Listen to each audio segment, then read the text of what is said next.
Message entitled Strong Reasons Why We Should Make Disciples. Bakit kailangan nating intentional na ituro ang mga salita ng Diyos?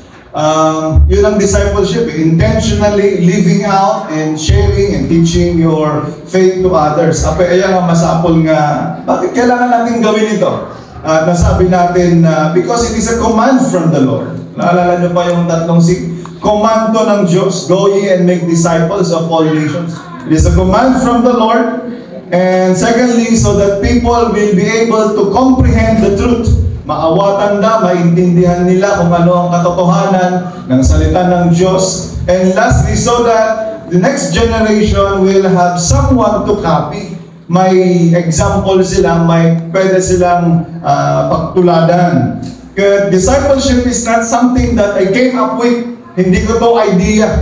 Si Jesus Christ mismo ang nag-initiate, nag-demonstrate, nagturo nito. He chose 12 of His disciples. He intentionally sit with them, teach them the words of God. Sinusuruan na Juda, kunana, I am sending you out. So do the same, aramidan nyo man.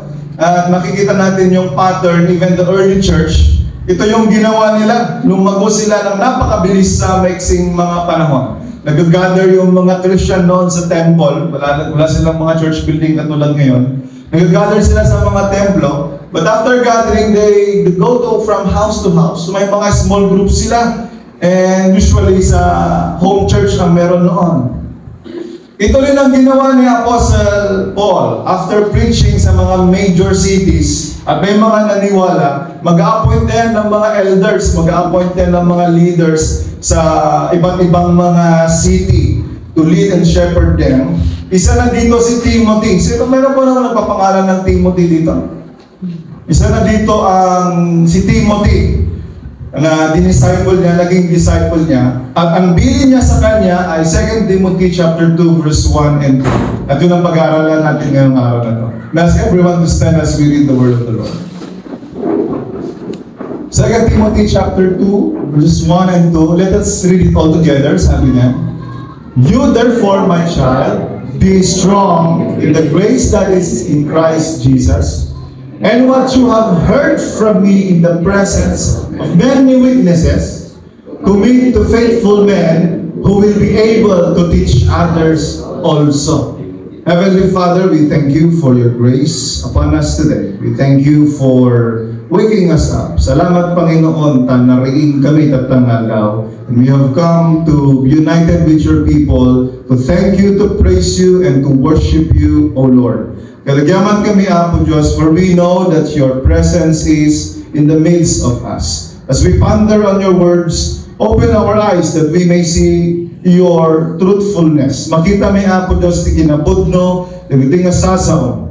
Keep us away from falsehood. Open our eyes from spiritual blindness, O God. Apno di kasta Apo, makita mi sika, makita mi ti kinabudno, ti nga sasaon, and we will learn from your words today. In Jesus' name we pray. Amen. Let's all be seated. Isa sa mga strong na dinisciple ni Paul ay si Timothy. He actually dedicated a letter to Timothy. Timothy chapter 1 and Timothy chapter 2. A young pastor, ubing pa lang ang pastor, iso di Maysa, siya ang isa sa mga tinutukan ni Apostle Paul na maging disciple niya. Ito ang kanyang bilin. Itong bilin niya kay Timothy, be strong in the grace that is in Jesus Christ. Kaya kunana, what you have heard from me in the presence of many witnesses, commit it to other people who will be able to teach others also. Yung mga narinig mo sa akin in many witnesses, sa mga sinagoga, sa mga pagpupulong, ituro mo rin sa mga iba. That will be our title today. Our title of today's message is A Disciple of Jesus. Pakisabi sa katabi, A Disciple of Jesus. Disciple. Being a disciple of Jesus. Ano ba itsura na? Anong aramidin na dapat? Tibay sa disipulo ni Jesucristo. You know, a disciple of Jesus, muna, hindi ko papatagalin kasi magpapanulit tayo mamaya. Mag-small group tayo. A disciple of Jesus listens to the words of God. Sabi ni Apostle Paul, what you have heard from me. If you are a disciple of Jesus, you ought to always listen to the words of God. Amen. Sabi ng Apostle Paul kay Timothy, the things, the learnings, the lessons that you heard from me. So sinusuruan na. Actually, tugtugod na kanayon sa mga synagogue. Sinasama niya si Timothy sa kanyang mga pagpupulong. Mutatako bakit crusade. Lagi niyang sinasama si Timothy upang makarinig ng mga salita ng Diyos. That is why I encourage every parent, maski mga lolo, mga lola, hilahin niyo ang iyong mga apo, ang iyong mga anak to come to church. Amen. So that makarinig sila ng mga salita ng Diyos. Merong isang elder dito, sabi niya, talagang pag hindi na magsimba yung mga anak niya, kahit wala nang usapan handa ka na pagtagtagar yan, tingnan ka, nakigimong kayo nagsimba. Kasi gano'n. And I really appreciate that kind of conviction. Makisimba kayo, anak ko. Bagang takabay mo, makisimba ka na yun. Magsimba tayo lagi. Kasi wala namang word of God sa market, pero minsan-minsan. Wala namang word of God sa school. Wala namang word of God sa workplace at sa business area na kinakalagyan natin. Wala namang intentionally na nagtuturo ng mga salita ng Diyos. Saan ba nagtuturo ang mga salita ng Diyos? In the house of worship, ikisimbahan. Iso nga masapol, as much as possible, as much as we can, bitbidan tayo, dahil anak tayo, at isama natin sila sa simbahan in order for them to somehow listen and makarinig ng mga salita ng Diyos. Amen. Amen. Para marinig nila that Jesus is the only way, the truth, and the life. Marinig nila na merong langit, merong impyerno. Marinig nila that the gift of God is eternal life in Christ Jesus. Amen. Amen. Kailangan may marinig silang mga ganon. Marinig nila na kung patuloy silang gumagawa ng kasalanan, eternal death. Marinig nila na kailangan nilang mag-obey kay Lord. Marinig nila na kailangan palang mag-grow yung kanilang faith. Amen. Amen. Now, sabi ni Jesus Christ sa John chapter 10 verse 27 to 28, my sheep listens to my voice. Napakaganda tong verse na to. Ang aking mga tupa, my sheep hear my voice and I know them and they follow me. A disciple of Jesus listens to his shepherd. In verse 28 ko na, I give them eternal life and they will never perish ever. No one will snatch them out of my hand. Ulitin mo rin. Ang tunay na tupa ni Jesucristo, na di-distinguish niya ang boses ng kanyang pastol. Amen. Amen. Yung sa tagal-tagal nilang magkakasama, tagal-tagal na nilang pumupunta sa disyerto at may pastoran, na-distinguish nila, maski sibol lang ng kanilang shepherd, narinig na nila. Narinig si Gamisin ng gaso. Kung talaga, umay talaga yan, amudan. Diba? Si Mrs. ko one time, sabi niya sa amin, Bakit ba kahit tulog na tulog ka, kahit madaling araw, pag sinabi ni daddy mo na bangon ka agad. Kasi hindi ko alam kung bakit, pero kahit tulog ako, I know the voice of my dad. Hindi lang I know the voice of my dad, I know the authority of the voice of my dad. Naku na nga, bangon. Uray nakatulog ka, bigla. Hindi ko alam, instinct na sa akin na basta nagsaw nila kahit mangalmumadagos ka, bumangon ka kadagos. Meron bang gano'n? Nasubukan ko na kasing maablatan ng umot ka. Hindi ko lang kung nasubukan nyo ng maablatan na ulas. Dito hindi, dito ko kami, nagbayang kami rin, maring inablatan na kami yung alay. From that time on, basta ko na bangon, kasi listo ka na, bumangonan. Nadidistinguish ko yung boses ng aking tatay. And that should, ganun dapat. Dapat nadidistinguish mo yung boses ng iyong tatay. Amen. Amen. The real children of God can distinguish the voice of their Father. You know, disciple of Jesus always listens to the words of Jesus. Wala naman physically si Lord Jesus ngayon. Meron ba? Hindi totoo yung meron sa Pangasinan, sa Bulacan. Hindi totoo yun. Gawa-gawa lang nila yun. Meron Kristo pa ang pangalan niya. Pinapakulit sila sa cross every time. Malapit na sa April, ipapakulit na siya. Pero hindi siya yun. Wala na ngayon si Jesus Christ physically sa atin dito. But then, He left us His words. Iniwan niya ang kanyang mga salita sa atin, ang Biblia. Sabi ng Biblia, faith comes from hearing, and hearing the words of God.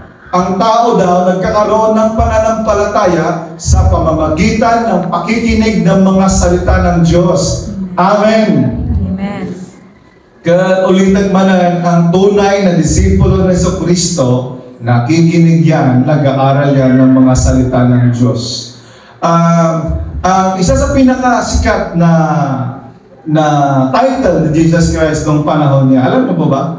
What is the most common used title of Jesus noong buhay pa siya? Rabboni. Rabbi. Teacher. Lahat ng tao tawag sa kanya teacher. Teacher. Or rabbi. Or Rabboni. Now, if Jesus Christ is our teacher, if He is our rabbi, dapat din na makinig tayo sa Kanya. Pakisabi sa katabi, makinig ka sa teacher mo. Bye, teacher.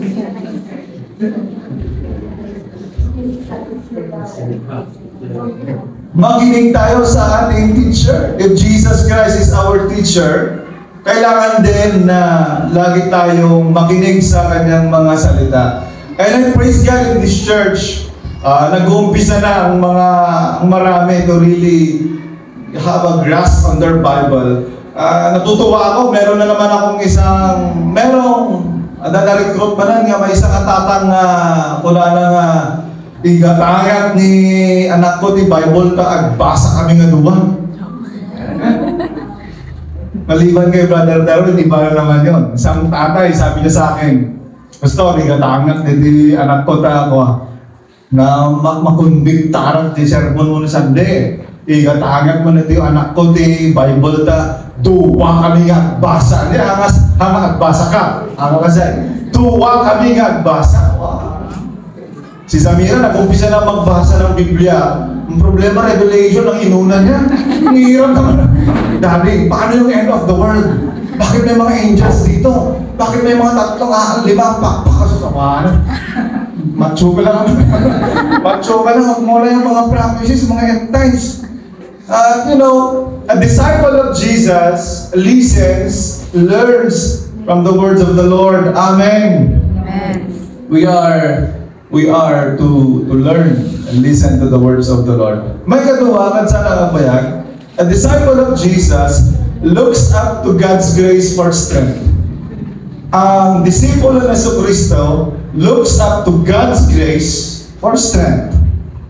Sabi ni Paul kay Timothy, you therefore, my child, bilin na, be strong in the grace that in Christ Jesus. A disciple of Jesus knows how to be strong in the grace that is in Jesus. Pagkitanong sa katabi, strong ka ba? Strong yan. Strong kumain. Hindi maikakaila na sa ating Christian walk, may mga times na nanghihina tayo. Lagi ka bang strong? May mga times na nanghihina tayo in our Christian walk, mapanghihinaan ng loob. Pero, pagsabi nga sa katabi, magpakalakas-lakas ka. Dapat lang gingarita nga, pabigsa ka. Pabigsa ka! Kakapsot ka, nagpapagsa ka. At ang disipulo ng Jesucristo, alam niya kung saan nanggagaling ang lakas. Walang iba kung hindi sa biyaya ng Diyos. Amen. Amen. We know how to be strong in the grace that is in Jesus. Noong hinang-hina si Apostle Paul, actually mayroon siyang thorn in the flesh Sabi ni Lord sa kanya, Paul, my grace is sufficient for you. 2 Corinthians chapter 12 verse 9. Lord, pwede mo bang tanggalin mo tong problema ko? Pwede mo bang tanggalin mo tong thorn in the flesh ko? Prayer ni Apostle Paul. Pero sabi ni Lord sa kanya, but He said to me, my grace is, basahin tayo namin kakabisa, kung ano nila? Grace is sufficient for you, for my strength is made perfect in weakness. Therefore, I will most gladly boast all the more about my weaknesses, so that Christ's power may reside in me. Napakaganda yung sabi ni Lord. My strength is made perfect in weakness. Minsan hindi mo kasi ma-appreciate yung strength na galing kay Lord kung feeling mo lagi kang strong. Isa nga masapol na duma na times that God will break us so that we will learn to cling on to Him. Nagduma ka, last option pa dito na. Naging last option natin ng Lord. Pero pakisabi sa katabi, huwag maging last option si Lord. Sometimes in life, akala natin ang kailangan natin ng mas marami pang yaman, mas maraming talino, mas maraming forma, mas maraming diskarte para makapagpatuloy sa ating Christian walk, para makapag-disciple. Pero minsan nakakalimutan natin, ang tunay pala na kailangan natin ay ang biyaya na nanggagaling sa Diyos. Amen. The grace of God is enough. That's why we have the song, Your grace, Lord, is enough. The grace of God is enough to give us joy, to give us strength, to give us peace, to give us meaning, to give us boldness to preach the Word of God. Kaya nga sabi ni Apostle Paul, I can do all things through Christ who gives me strength. Sino daw ang nagbibigay ng tunay na kalakasan? Walang iba kundi si Lord. Iti pigsa, ikirag, kinturan tayo ang gapo kini Apo Diyos. Now, a disciple of Jesus should know this. Dapat alam mo to. Alam mo to. You know it in your heart. If Jesus Christ is the bread of life, at the time mo ka mabisinan ka, ay kagpapan ka kini sa Kristo mangan ka, and you will be filled again. If Jesus Christ is the living water, handa kong kumpurmiti magpapanap uming inuman. Kasi kahit may puntuan dito eh. As a disciple of Jesus, you should know to cling on to the Lord of Jesus Christ for strength. If Jesus Christ is the living water, at siyempre kung mauwawan ka, ay kung mapangka kini sa Kristo, you go to Jesus and you will be refreshed again. Amen! Be strong in the Lord. Basic dito, yung disipulo ni Yesu Kristo. No, agkapoy ka, amom no sino ti pagkamahan. Pakisabi sa katabi, dapat alam mo kung saan ka lalapit. Wag sa Mumbai. Wag sa sabi nila yung isang post, brand up kasi nung isang ang mga walang genset sa kape lumalapit. Sabi. Kasi yung coffee shops yun. No, agkapoy ka, among kuma, nga awan sa bali nga pag-upuan, tipot mo nga pigsa, no saan ka niya po, Jesus? Amen. A disciple of Jesus looks up to God's grace for strength. Magkatalo, a disciple of Jesus learns agadal, how to pass on the words of God. He learns how to pass on the words of God. Sabi ni Apostle Paul kay Timothy, verse 2, and what you have heard from me in the presence of many witnesses, commit to faithful men who will be able to teach others also. You learn, agadal ka, pag-aralan mo on how to pass on the words of God. A disciple of Jesus is not only a follower of Jesus, not only a learner of His words, but also His messenger. Discipleship kasi ang series natin ngayong March. So, discipleship ang pag-aaralan natin. Hindi lang tayo tagasunod ng Jesucristo, hindi lang tayo nakikinig ng mga aral ng Jesucristo, pero nag-aaral din tayo para maituro natin ang mga salita ng Diyos. Amen. Amen. Commit the words of Christ to faithful men who will be able to teach others also. Pakisabi sa katabi, it's your time to teach. It's your time to teach mo. Madami ka nang alam. Marami ka nang narinig. Okay na yun. Marami ka nang narinig. Kailangan mo lang subukang magturo. Abay, kung hindi mo alam, abay, pag-aralan mo. At one point in our lives, hindi naman tayo marunong eh. Pero pinag-aralan natin, bilib ako kay Brother Darwin, wala namang kalam-alam yan sa electrical ng motor. Pero no choice siya, yun ang pinatayo ng business eh. Hindi kailangan niya aralin paano mag-electrical ng motor. Wala naman akong kaalam-alam na mag-detail ng sasakyan. Pero no choice, yun ang business na sinubukan ko, na pinasok ko. So, inalam ko talaga kung paano mag-detail. Hindi naman marunong si Sister Lovely mag-bake. Pero yun ang nasurutan na. Kaya nadal na kung kasalang nag-bake. Tapos expert eh. Para man nga. May free ako dyan ah. Oh, galing ba ang mag-bake Sister Lovely? Si Sister Lala, hindi naman marunong sa land kwan yan, sa pagkasisa, anong tawag ba? Ha? Real estate. Pero yun ang business, in-line na business. So pinag-aralan niya, ngayon expert na siya sa kanyang field. O, nung nagbibirok kita ga-approach yung Lala. Ano muna nga, alam niya lahat kung nasaan ang mga murang lupa dito. Sa mga taga-Makati, hindi na. Gusto mag-transfer dito sa tabi. Approach nyo si Ma'am Lala. May real estate tayo dito. A broker. Pakisabi sa katabi, mag-aral ka kasi. Kung pag-aaralan mo ang isang bagay, yan ang maganda sa tao.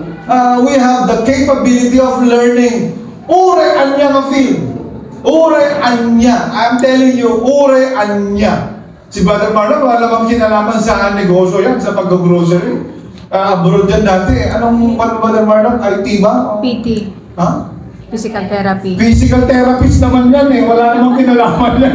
Ngayon, businessman na siya, nag-grocery siya. Kasi pinag-aralan niya. Kung ganon ang gagar natin, kung ganon yung passion natin, Sister Apple, wala namang kinalaman yan sa anong panungan Apple. Sister Apple, online, churba-chuchur. Online sila nga, agent sila ngayon. Night shift pa yan. Online. Di ba? Wala naman siyang kinalaman doon, pero pinag-aralan niya, ngayon marunong na siya. Same is true with the words of God. Huwag mo sasabihin sa akin na hindi ko alam. Huwag mo sasabihin sa akin na hindi ako marunong. Kung hindi ka marunong ka, adalo ma. Adalo. Pagkasabi sa kanabi, mag-aaral ka kasi. Mag-aaral kasi tayo. Pag-aaralan kasi natin ang salita ng Diyos kasi available naman. Hindi naman nila pinagbabawal na magbasa ng salita ng Diyos. Pag-aaralan kasi natin on how to share the words of the Lord. Kaya mamayang gabi, how to pass on the words of God. Na pag-aaralan lahat. Yung walang patay, kung grabe ang passion mo on learning other things in life, dapat mas ganun naman yung dedication natin to learn the words of the Lord, especially on how to pass on the words of God. Amen. Kaya mamayang gabi, sinasabi ko na mag-small group kami ng mga in-laws ko. Mag-Bible study tayo mamayang gabi. Hindi ko alam kung paano sabihin. Kaya sabihin ko na lang kayo. Mag-Bible study tayo mamayang gabi. Para yun, somehow I will be able to pass on the words of God. Napakasimple lang kasi ng buwan, napaka-basic lang. If the word of the Lord is the way to eternal life, kailangan natin ituro to. Amen. Sa ating mga anak, sa ating mga mahal sa buhay, hindi pwedeng hindi nila alam kung paano pumunta sa langit. Ikaw lang pupunta sa langit, paano naman sila? Ngayon, na-discover mo na kung paano pumunta sa langit, sabihin mo naman. Pag-isabi sa katabi, i-share mo naman. Share mo naman. Di ba na dahil inom mo mananaw, ba't mauuwag ka abay mo? Ano? Wala na orayan pala ang yata dumawat. Diba si-share mo? No, instinct mo na si-share mo. Whatever good you have. Oh, what the Word of God? It's the good news of the Lord. Dapat i-share natin. Hallelujah. Kaya mamaya, after our service, wag muna tayo muuwi. Pagkasabi sa katabi, hangkabalan agdardaras agawin. Ano ba mga makising bata yung itardaras na agawin? Wag muna. Magkakaroon na lang tayo ng small group of 4. Training din kasi natin ito. Training natin to process the words of the Lord and share the words of God, maski sa small group lang. Discipleship is simply training and passing on the things that you learn. At hindi dapat matigil sa iyo yung mga salita ng Diyos. We are not a septic tank. Ang septic tank, tumitigil dun yung dumi. Kaya mabaho. We are more of a karayan. Tignan yung karayan, bulis. Kahit na maraming pumupunta dyan ng mga foreign objects, hindi siya bumabaho kasi dumadalo siya. Yung septic tank, bumabaho. We are more of a river. Dapat dumadaloy ang mga salita ng Diyos sa atin at tayo ay nagiging pagpapala. Amen. Now imagine a church na merong 10 forcefully advancing the kingdom of God. 10 kahit 10 pa lang. Si Lord 12 lang, grabe na yung impact niya, di manong nito yung katabok. Now imagine if every one of us is forcefully advancing the words of the Lord and really serious in this making disciples for Jesus. May isang katawan, saan pa yung umaray dito yun? Spiritual multiplication. Sabi ni Jesus Christ sa kanyang mga disciples, "What I received from my Father, I pass it on to you. Now you do the same." Now, a disciple of Jesus learns how to pass on the words of Christ to faithful men. The reason why we are always listening the words of God and trying to be strong in every circumstance so that we will be in a position to teach and commit the words of Christ. Amen. I'm so blessed sa testimony ni Brother Darwin nung Sunday. Sino ba na-bless sa testimony ni Brother Darwin? Amen. Imagine ko, hindi mo mapagsalita yan ng ganon katagal. Sabihin niya sa'yo, pagkanta ka na. Hindi mo siya mapagsalita ng ganon katagal. Especially with people and with subject like that. Nakakamoy sa lalako. Hamon to, magbasa at notebook na nito, hindi. So, high school kami, college kami. Gumata lang, di barbaro mo. Mahal na walang talaga nga mas basahin. Mo mapagbasa at notebook na, libro. Anong book ka na, bro? Anong book ka? Corinthians na siya. Kasi mga Corinthians na siya. Matthew, Mark, Luke, John, Acts, Romans, First Corinthians, mahaba-haba na, nagudwanan din yung Testament. So, I'm really amazed sa testimony na last Sunday nga, sabi niya, God can use anyone. Just like He used Peter, the disciples, first disciples, mga fishermen, mga common tao. God can use anyone. As long as you are willing and you are available. Pagsabi sa katabi, God can use you. God can use you. At sabi niya, pinili na kami ang po Diyos, hindi yung Lord, pinili ng matahan, pinili na kan nga daging ni Lord. Insa ka na lang, dalan nga pagnaam, magnakalanganan. He already chose you to be His child, to be His disciple. He already prepared the way. Ang gagawin mo na lang, dumaan ka sa daan na hinanda niya sa'yo. At ang isang daan na hinanda ni Lord sa atin ay ang making disciples. Kanda ito'y tindalan nga pagnaan tayo as a church. Amen. I am looking forward to see every father in this church.